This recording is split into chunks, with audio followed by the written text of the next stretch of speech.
Namaskar. Welcome, friends. Welcome to my YouTube channel, Wellness with Dr. Deepti Mala. Indeed, it's a pleasure and honor to have with us today internationally acclaimed psychologist from our country, Dr. Chinu Agrawal. She is a doctorate in psychology from the prestigious Gurukul Kangri Vishwavidyalaya, Haridwar. She is the director of Feeling Minds, an organization dedicated to bring psychology to everyone. She is trained from leading institutions and legendary teachers in the field of psychology like Dr. N. Vernon, former President Albert Ellis Institute, and Dr. Julie Diamond, founder of Power Intelligence. Dr. Chinu Agrawal is an international affiliate of American Psychological Association. Now, with this, I'll like to ask my first question to Dr. Chinu Agrawal, that our audience will like to know who is a psychologist and what does he or she do? Yes, ma'am. So thank you so much for inviting me to your program, and it is really a privilege to be interacting with you and your audience. So yes, this is a very important question because many people do not yet know who is a psychologist, and sometimes they even ask me कि आप करते क्या हो, psychologist करता क्या है, you know. So to make it simple, we can say that psychologist मन का विज्ञान जानने वाला होता है और मन का डॉक्टर होता है. जैसे डॉक्टर दीप्ति माला तन की डॉक्टर है, वैसे साइकोलॉजिस्ट मन का डॉक्टर होता है. और we have known since centuries now that most of the illnesses are psychosomatic in nature. So many things are related to what we feel and what we think, and our emotional distresses are sometimes responsible for our pains and aches and our general not feeling well in life.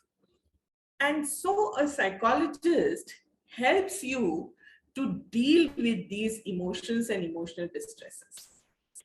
Psychologist केवल बीमारी को ठीक करने वाला नहीं होता, बल्कि आपके मन को अच्छा रखने के लिए क्या आप कर सकते हैं, इसकी स्किल की ट्रेनिंग भी साइकोलॉजिस्ट सिखाता है.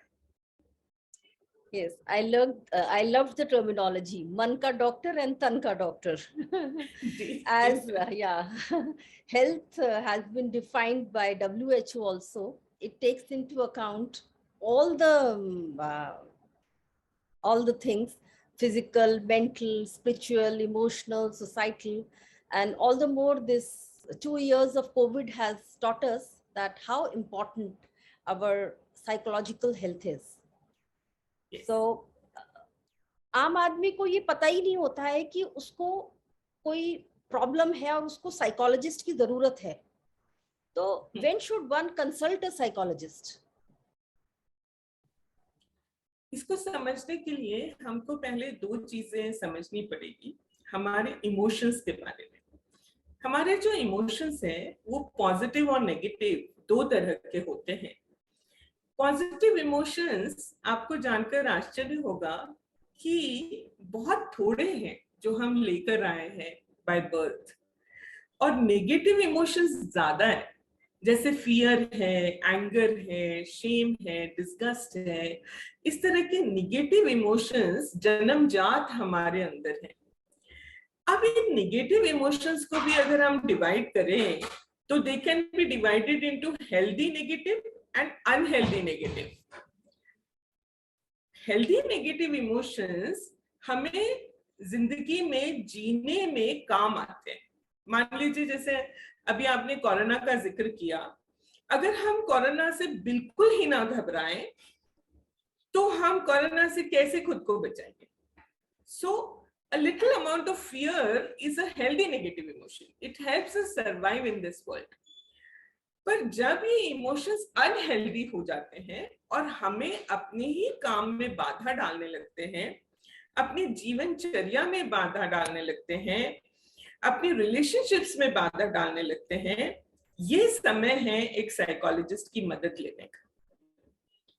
भले ही आप अभी डायग्नोस्ड ना हो, अभी आपको उस लेवल तक मानसिक बीमारी ना हुई हो कि आपको डिप्रेस्ड फील हो रहा हो या आपको उस तरह का कोई ऐसा लक्षण आ रहा हो, but when you feel that even after trying to control your unhealthy negative emotions, you are not being successful at it, you can consult a psychologist. And even before that, to learn how to control your emotions, to regulate your emotions, to deal with your emotions, you can consult a psychologist. In fact, a psychologist can be an educator. उसके लिए आपको किसी लक्षण के इंतजार करने की भी जरूरत नहीं है। जैसे आप अपना डाइटिशियन रखते हैं, न्यूट्रिशनिस्ट रखते हैं, योगा टीचर रख सकते हैं, वैसे ही आप अपना एक मनोवैज्ञानिक टीचर भी रख सकते हैं। Very well said.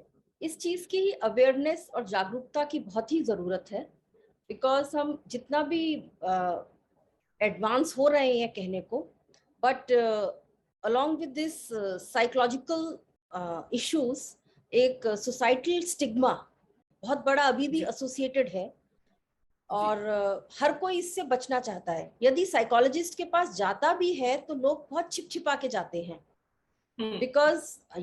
because I deal in a branch जहाँ पर other than managing the critical patients, we see the relatives, the family, their emotions we have been seeing since so long. So there are so many people जो secretly हमसे पूछते हैं किसी psychologist का पता बता दीजिए. They do not want to come out in open. So this taboo needs to be broken, as very well said, as we have हर चीज का जैसे एक डॉक्टर है, ऐसे ये मन का डॉक्टर है. This is very nice. अच्छा, साइकोलॉजिस्ट और साइकेट्रिस्ट पे क्या फर्क है?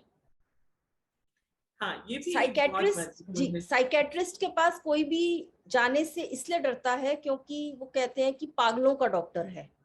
हाँ, तो यदि ये हम कॉन्सेप्ट मन के डॉक्टर का लाएं तो साइकोलॉजिस्ट के पास एटलीस्ट जाने से नहीं घबराएगा.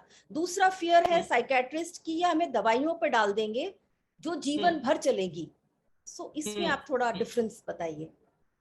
जी, साइकोलॉजिस्ट वो होता है जो आपसे बातचीत करके आपके मन की दुविधाओं को, आपके मन की सोच को, आपकी भावनाओं को, आपके व्यवहार को समझने की कोशिश करता है और आपको उनमें से राह दिखाने की कोशिश करता है.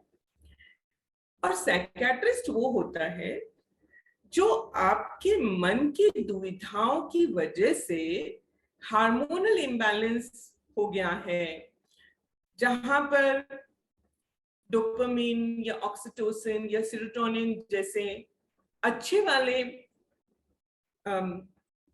एंडोक्राइनल सिक्रीशंस की बजाय दूसरे केमिकल्स, कॉर्टिसोल जैसे हार्मोन सब सिक्रीट हो रहे हैं. तो उनको रेगुलेट करने के लिए कभी कभी दवाइयों की भी जरूरत पड़ती है. साइकियाट्रिस्ट माने मनोचिकित्सक, जो मन की चिकित्सा करते हैं. उनके पास हम मन के विकार के लिए जाते हैं और मनोवैज्ञानिक के पास हम मन के विचार के लिए जाते हैं. तो जब तक कि ये प्रॉब्लम वैचारिक लेवल पर है और आपके कंट्रोल में है और आप विचारों के आदान प्रदान से, उसके डिस्कशन से, एक्सप्लोरेशन से उसको ठीक करने के लिए राजी है, रिसेप्टिव है, तब तक आपको मन का विकार नहीं है. पर जब आप चाहकर भी इसको ठीक नहीं कर पा रहे हैं, आपको पता है कि मैं बेमतलब में डर रहा हूँ, इतना डरने की बात नहीं, तब भी मन घबरा रहा है. आपको पता है कि मेरी जो उदासी है उसका कोई कारण नहीं है, तब भी मन उदास है, एकांत में रहना चाहता है, किसी से मिलना नहीं चाहता, बात बिना बात रोना आ रहा है, नींद नहीं आ रही, भूख कम हो गई. उस समय आपको साइकियाट्रिस्ट की जरूरत है. जहां तक रिसर्च का सवाल है, डिप्रेशन, एंजाइटी जैसी डिजीजेस में अब ये माना जाने लगा है कि combination treatment evidence based treatment है and it is most effective. अकेली मनोचिकित्सा डिप्रेशन जैसी बीमारियों को ठीक नहीं कर पाती। तो साइकियाट्रिस्ट और साइकोलॉजिस्ट जब मिलकर काम करते हैं तब हम इसमें ज्यादा अच्छे इफेक्टिव रिजल्ट्स देख रहे हैं। अब जो बात आपने कही कि लोगों के मन में ये है कि साइकियाट्रिस्ट के पास जाएंगे तो वो दवा दे देंगे और फिर जिंदगी भर खानी पड़ेगी। देखिए, कुछ बीमारियां ऐसी हैं जैसे शिजोफ्रेनिया है, साइकोसिस है, जो डायबिटीज जैसी बीमारियां हैं या ब्लड प्रेशर जैसी बीमारियां हैं, उनके लिए हमको हार्मोनल रेगुलेशन जिंदगी भर के लिए करना ही पड़ेगा। जैसे हम डायबिटीज के लिए पहले टैबलेट्स पे डालते हैं, फिर इंसुलिन पे डालते हैं क्योंकि उस हार्मोन की डेफिशिएंसी। इसी तरह कुछ ऐसे विकार हैं जहां पर आपको रेगुलरली दवाई लेनी पड़ेगी, पर बाकी की ऐसी भी बीमारियां हैं जहां पर आपको टेम्पररीली माइंड को रिसेप्टिव बनाने के लिए साइकेट्रिक दवाओं की जरूरत पड़ती है। पर जब आपका कंट्रोल अपने खुद के मन पर आ जाता है, अपनी भावनाओं पर, अपने विचारों पर, अपने व्यवहार पर आ जाता है, उसके बाद वो दवाइयां बंद भी हो जाती है। दूसरी बात यह है कि एक जमाना था जब साइकेट्रिक मेडिसिन इतनी एडवांस नहीं थी, तो उसमें सिडेशन ज्यादा होता था, नींद ज्यादा आती थी उससे। तो लोगों को लगता था कि ये तो पहले से और ज्यादा सुस्त हो गया है। पर अब एडवांस दवाइयां जो हैं उनमें सिडेशन कम है, उनमें ज्यादा एडवांस केमिकल फॉर्मूली है जिनसे जल्दी राहत मिलती है। ओसीडी जैसे जो मरीज हैं जो बहुत ज्यादा परेशान रहते हैं अपनी दिनचर्या में, उनको मेडिसिन से बहुत जल्दी रिलीफ मिलता है। और साथ में जब वो साइकोथेरेपी भी करवाते हैं तो उससे उनको, उनके घर वालों को, सबको अपना जीवन फिर से फंक्शनली इफेक्टिवली जीने में बहुत मदद मिलती है। तो ये स्टिग्मा तो देखिए हमको धीरे धीरे खत्म करना ही होगा। जैसे आप बाकी की बीमारियों की दवाइयां लेते हैं, वैसे आपको मन के विकारों की भी दवाई के लिए अपने आप को तैयार करना पड़ेगा, राजी करना पड़ेगा। बहुत ही सुंदर जवाब दिया आपने। इससे बहुत सारे मिथ्स ब्रेक हो जाएंगे। एक तो जो टीम वर्क है, ये बहुत अच्छी बात आपने कही। हर मेडिकल फील्ड में टीम वर्क ही काम आता है, बिकॉज बॉडी टोटलिटी में एक है। तो साइकोलॉजिस्ट और साइकेट्रिस्ट ये एक दूसरे के पूरक हैं। तो किसी स्थिति में इन दोनों की जरूरत पड़ेगी और कभी एक की पड़ेगी। Ultimately life is an act of balance, जो हम day in and day out कर रहे हैं। इसी तरह अपने विचारों को भी हमें बैलेंस करना है, पॉजिटिव और नेगेटिव को। अब आपके पास कोई पेशेंट, जैसे आपने केमिकल्स की बात की, आम भाषा में किसी को साइकोलॉजिस्ट की जरूरत कब और क्यों महसूस होगी? मैं कहूंगी जिसको केमिकल लोचा कह देते हैं, दिमाग में अगर केमिकल लोचा चल रहा है, इन द सेंस कई बार आपके थॉट्स डिस्टर्ब हो जाते हैं और इतने सारे थॉट्स आ जाते हैं कि आप उनको प्रायोरिटाइज नहीं कर पाते। तो वो एक अच्छा समय है, वही एक अच्छा समय है रेगुलर साइकोलॉजिस्ट से जस्ट उसको काउंसलिंग भी नहीं मानिए, जस्ट मिलना। बेसिकली कई बार कम्युनिकेशन गैप्स हो जाते हैं। हम एक क्लोज फैमिली जिसमें रह रहे हैं, जिसको हम बहुत क्लोज मान रहे हैं मन में, पर कई बार होता है हम अपने मन की बात उनसे नहीं कर पाते हैं। जैसे मैंने ओवर द इयर्स आईसीयू में देखा है, we have treated so many suicidal patients, और जो रिकवर होते हैं पॉइजन लेकर आए हैं। जैसे कोई फीमेल है और उसका हस्बैंड सोच रहा है कि मेरे रहने से ये ठीक हो जाएगी, एंड शी टेल्स मी धीरे से कि इसे हटाओ यहाँ से, and when he goes off she has a completely different story to tell. So usually इस तरह के पेशेंट्स को हम डिस्चार्ज करने से पहले साइकेट्रिस्ट ओपिनियन भी कराते हैं, और डिस्चार्ज के बाद कहते हैं साइकोलॉजिस्ट या साइकेट्रिस्ट की सुपरविजन में मदद लें। जी, अब किस पेशेंट को मेडिसिन, आपने लगभग वैसे इसका जवाब दे दिया है, फिर भी किस पेशेंट को मेडिसिन और किसको साइकोथेरेपी की जरूरत रहती है? कोई इसमें ऐसा डिवीजन है? जी, इसको समझने के लिए हम पूरी पॉपुलेशन को दो हिस्सों में डिवाइड करके देख सकते हैं। एक तो वो पॉपुलेशन है जो नॉन क्लिनिकल पॉपुलेशन है, जिसमें कोई लक्षण नहीं है, पर फिर भी उसको साइकोलॉजिस्ट की जरूरत पड़ेगी। किन कामों के लिए? जैसे कि करियर काउंसलिंग करानी है, किसी को प्री मैरिटल काउंसलिंग करानी है, किसी को फैमिली काउंसलिंग करानी है, किसी को पेरेंट्स को कोई चैलेंजेस फेस करने पड़ रहे हैं अपने बच्चों के साथ या अपने खुद के पेरेंट्स के साथ। ऐसी समस्याओं के लिए जब वो किसी साइकोलॉजिस्ट से कंसल्ट करते हैं तो हम इसको कहते हैं नॉन क्लिनिकल पॉपुलेशन। मान लो किसी बच्चे का पढ़ाई में मन नहीं लग रहा, या उसको गैजेट एडिक्शन हो गया है, या उसके अंदर एक डिसइंटरेस्ट पैदा हो गया है टुवर्ड्स हिज और हर ओन वर्क। उस वक्त जब हम किसी साइकोलॉजिस्ट के पास जाते हैं तो हम अपनी लाइफ की क्वालिटी को इंप्रूव करने के लिए जाते हैं। जो आपने वर्ड यूज किया, वेलनेस विद डॉक्टर दीप्तिमाला, यहां पर हम डिवाइड करें वेलनेस और इलनेस को। तो वेलनेस में साइकोलॉजिस्ट का ये रोल है। अगर आपने वेलनेस में साइकोलॉजिस्ट की मदद ले ली तो आपको इलनेस नहीं होगी।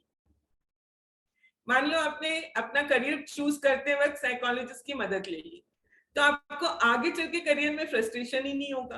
आपको आगे चल के करियर फ्रस्ट्रेशन नहीं होगा तो आप डिप्रेशन में, एंजाइटी में जाएंगे ही नहीं। तो वेलनेस साइकोलॉजी का कॉन्सेप्ट हमारे देश में आ रहा है और जल्दी ही लोग इसको समझने लगेंगे। तो इससे क्या होगा? स्टिग्मा टूटेगा। लोग, नॉन क्लिनिकल जो लोग हैं वो भी साइकोलॉजिस्ट की ज्यादा से ज्यादा मदद लेने के लिए तत्पर रहेंगे। अब आते हैं क्लिनिकल पॉपुलेशन। क्लिनिकल पॉपुलेशन वो है जिनको कुछ लक्षण बीमारी के दिखाई देने लगे हैं, जिनको डिप्रेशन का भी मेरा एक वीडियो है जिसमें हमने बताया कि डिप्रेशन कैसे, जब अपने लक्षणों को पहचाने, कितने हफ्ते तक ये लक्षण होने चाहिए जब हम उसको डिप्रेशन को माने। ओसीडी में रिपीटेटिव थॉट्स आते हैं, कंपल्सिव बिहेवियर होता है। इस तरह से अपने लक्षण हमें दिखने लगते हैं, या कभी कभी दूसरों को दिखने लगता है कि आप बहुत उदास हो, आपका मन नहीं लग रहा, आप मुझसे बात नहीं कर रहे हो, दूसरे लोग पॉइंट आउट करने लगते हैं, या आपकी काम की एफिशिएंसी कम होने लगती है। उस वक्त आप, कायदा ये है कि पहले आप एक साइकोलॉजिस्ट से कंसल्ट करें। साइकोलॉजिस्ट क्या करता है? Clinical psychologist. अब हम बात करें क्लिनिकल साइकोलॉजिस्ट। क्लिनिकल साइकोलॉजिस्ट वो होता है जिसने एमफिल किया हो क्लिनिकल साइकोलॉजी में और जो रिहैबिलिटेशन काउंसिल ऑफ इंडिया द्वारा रजिस्टर्ड हो। वो आपका असेसमेंट करता है। जैसे हमको चक्कर आ रहे हैं तो हमारा डॉक्टर कहता है हीमोग्लोबिन चेक करा लो। इसी तरह से क्लिनिकल साइकोलॉजिस्ट डिप्रेशन की इन्वेंटरी से आपका डिप्रेशन चेक करता है, एंजाइटी की इन्वेंटरी से आपका एंजाइटी चेक करता है, और फिर जब वो देखता है कि ये माइल्ड है या मॉडरेट है या सीवियर है, तो उसका डायग्नोसिस करने के बाद फिर वो साइकेट्रिस्ट की जरूरत है या नहीं है ये निश्चय करके आपको सलाह देता है, और तब फिर वो आपको मेडिसिन के लिए भेजता है। दुर्भाग्यवश हमारे यहाँ ये साइकिल उल्टा है। हमारे यहाँ हम लोग पहले किसी और डॉक्टर के पास पहुंच जाते हैं साइकोसोमैटिक इलनेसेस लेकर या साइकेट्रिक इलनेसेस लेकर, और ठीक से ना तो असेसमेंट होता ना डायग्नोसिस होता। अगर आप किसी अच्छे साइकेट्रिस्ट के पास पहुंच गए और उन्होंने अपने क्लिनिकल एक्सपीरियंस से आपका डायग्नोसिस सही कर दिया तो you are fortunate. Otherwise sometimes trial and error से दवाइयां दी जा रही होती without proper diagnostic assessment. So clinical population को ये ध्यान में रखें कि आपको क्लिनिकल साइकोलॉजिस्ट के पास जाना है, जरूरत पड़ने पर they will refer you to a psychiatrist. और नॉन क्लिनिकल पॉपुलेशन ज्यादा से ज्यादा साइकोलॉजिस्ट की मदद लें जिससे they don't get converted into the clinical population. Basically एक प्रिवेंटिव रोल है, इट इज प्रिवेंटिव रोल है। और वेलनेस ऑफ इलनेस। जी जी, अगर हम उसको जैसे हमारे क्रिटिकल केयर में भी हर चीज में right time intervention and decision का कॉन्सेप्ट है। जी अगर जी एक क्रिटिकली इल पेशेंट्स हमारे पास एक रिवर्सिबल स्टेज में आ जाता है तो we can do lots and recovery बहुत अच्छी हो जाती है, बिकॉज वी गेट द बिल्कुल right time, the golden period, so right time to intervene, act, so are the results. And if that patient comes late, जैसे आपने कहा, जैसे क्लिनिकली हम उसे इरिवर्सिबल फेज कहते हैं, तो most of the efforts go in when. अगर इस तरह से जनरल पॉपुलेशन भी पहले सही जगह पर जाएगी तो नहीं तो it becomes a vicious circle, patient गोल गोल घूमता रह जाता है। यस जी। यस और जितनी भी साइकोलॉजिकल इश्यूज हैं जैसे डिप्रेशन है और इससे रिलेटेड कोई भी है, इसको हमें डायबिटीज, हाइपरटेंशन, हाइपोथायराइड, जो हमारी लाइफस्टाइल डिजीजेस हैं, ये उसी कैटेगरी में है। ये हम नहीं कह रहे हैं, मैं नहीं कह रही हूँ, ये डब्ल्यूएचओ की जो 128 डिजीजेस की लाइफस्टाइल मॉडिफिकेशन की एक लिस्ट है, उसमें ये सारी साइकोलॉजिकल डिजीजेस भी हैं। तो लोगों को अपने मन से ये हो जाएगी तो क्या होगा क्या नहीं होगा, this has to become a part of your life. जैसा आपने कहा, एक लाइफस्टाइल मॉडिफिकेशन, जैसे हम डायबिटीज में भी करते हैं, जितना बेटर कंट्रोल रखेंगे बॉडी में उतनी उसके कॉम्प्लिकेशंस, उसकी पैथीज को हम डिले कर देंगे। So like what it implies to mental illness or physical illness. It has been a pleasure having Dr. Chinu Agarwal with us today.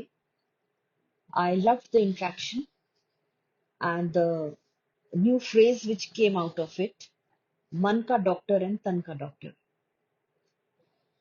She has trained more than 2,000 counseling professionals in various kinds of psychological interventions and has created 100 plus professionals in the fields of parenting, career counseling, and relationship counseling. Her podcasts on mental health awareness have been downloaded more than 60,000 times till now. She actively supported people in the times of adversity during the COVID pandemic by training counselors to deal with mental and emotional problems. She also conducted programs like Coping with Grief and Loss with the Government of Rajasthan, IIM Bangalore, Hema Foundation to help people deal with inevitable and tragic losses. Dr. Chino is an avid reader and reads wide variety of books including Indian scriptures, Vedas, Upanishads, science fiction, classic literature, both in English and Hindi. She is doing extensive work in the area of suicide prevention and awareness. She is a trustee and research head of HEMA Foundation, an NGO dedicated in the field of value education and has reached 3 lakh students through her work. She has received many international and national awards, including Humanitarian Award from the Government of Maldives and Life Achievement Award from an association of principals of 6,700 CBSE schools. Her YouTube program, Heart Talks, aimed at educated young budding psychologists, have witnessed seasoned national and international guests. She is steadily marching ahead to realize her vision for bringing psychology to everyone with the undying support of all her well-wishers.